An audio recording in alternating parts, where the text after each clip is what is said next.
দেখাবো 264 ডিমের auto incubator steel body. যদিও এই ইনকিউবেটরটা আসলে 264 না, এটা হলো 352।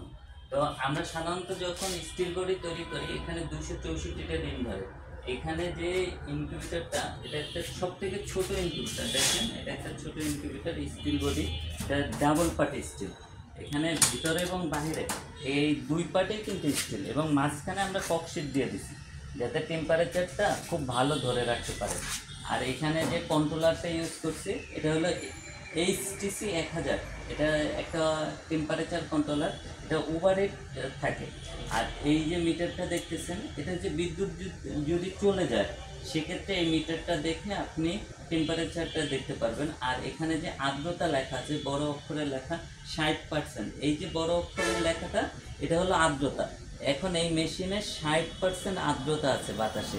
তো এই মিটারটা দেখে আপনি সাধারণত সবসময় এখানে কতটুকু পানি দিতে হবে বা পানি দিতে হবে না, বা পানি বাড়াইতে হবে কি না, এটা আপনি নির্ভর করবে।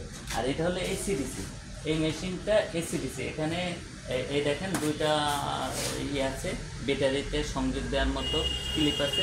এটা হলো একটা হচ্ছে এসি ইসে প্লাস, একটা মাইনাস। আপনারা এটা যদি ব্যাটারিতে সংযোগ দেন সেক্ষেত্রে আপনি এই মেশিনটা ডিসিতেও চলবে আর ইসে ব্যাটারিতেও চলবে। আর আপনি যদি ব্যাটারির সংযোগ দিয়ে রাখেন সেক্ষেত্রে দেখা যাবে যে এই মেশিনটা অটোমেটিক লাইন চেঞ্জ হয়ে যাবে। যখন কারেন্ট থাকবে তখন কারেন্টে চলবে, যখন কারেন্ট চলে যাবে তখন এটা অটোমেটিক ব্যাটারিতে চলবে। আর এখানে আমরা 3টা ফ্যান ইউজ করছি। আর ওই নিচে দেখেন ওইখানে, ওইটা হলো ওভারহেড ফ্যান। ওই ওভারহেড ফ্যানের মাধ্যমে যদি এখানে কোনো কারণে টেম্পারেচার বেড়ে যায় সেক্ষেত্রে এই ওভারহেড ফ্যানের মাধ্যমে টেম্পারেচারটা বের হয়ে যাবে। তো এই মেশিনে ওভারহিট হওয়ার সম্ভাবনা খুব কম থাকে। আর এটা একটা অটোমেটিক মেশিন। এখানে দেখেন, এটা যে কোনো কারণেই হোক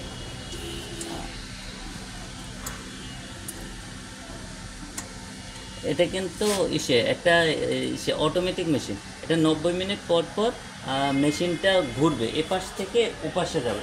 যেমন ধরেন এখন এপাশে আছে, আমরা জাস্ট দেখানোর জন্য ওপাশে এখন চলে যাবে, যেমন 90 মিনিট পর পর এপাশ থেকে ওপাশে যাবে। আর এই যে নিচে ফাঁকা জায়গাটা আছে, এখানে আপনি ডিম রাখতে পারবেন। এখানে যে মেশিনটা আমরা তৈরি করি এখানে 2টা ট্রে থাকে, শুধু 2টা ট্রে।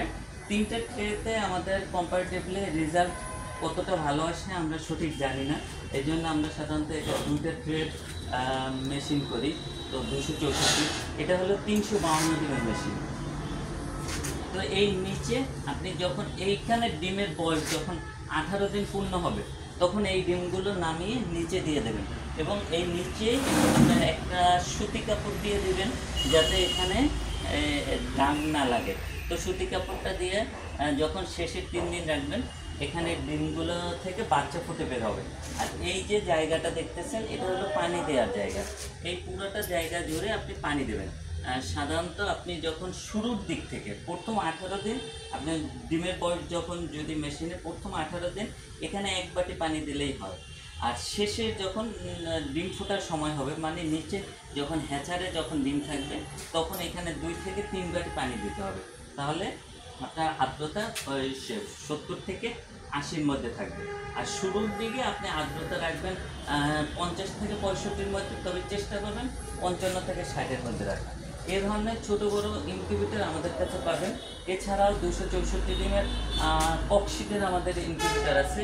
সেই ককশিটের ইনকিউবেটরটা আমি আপনাদের দেখাই।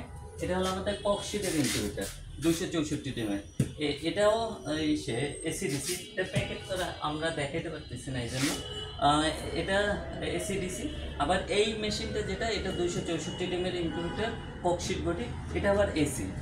আর এই যে ছোট মেশিনগুলো দেখতেছেন এই মেশিনগুলো কিন্তু খুবই সস্তা, মাত্র 1200 টাকা দাম।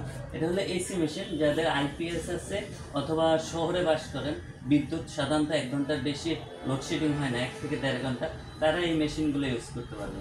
আর যারা গ্রামে থাকেন এবং অল্প বাজেটে ম্যানুয়াল ইনকিউবেটর নিতে চান তারা এসিডিসি মেশিন নিতে পারেন। এই মেশিনটার দাম মাত্র 1600 টাকা। মাত্র 1600 টাকায় আপনি একটা এসিডিসি মেশিন নিতে পারবেন। এটা ব্যাটারিতেও চলবে, কারেন্টেও চলবে।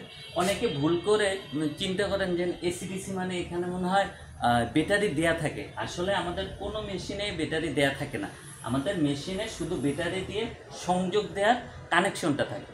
তো এই ধরনের যদি মেশিন কেউ ক্রয় করতে চান, সেক্ষেত্রে আমাদের স্ক্রিনে দেওয়া নাম্বার আছে, এই নাম্বারে সরাসরি ফোন দিতে পারেন, অথবা আমাদের যে স্ক্রিনে দেওয়া অ্যাড্রেস আছে এই অ্যাড্রেসে এসে সরাসরি ক্রয় করতে পারেন। আল্লাহ হাফিজ, আসসালামু আলাইকুম।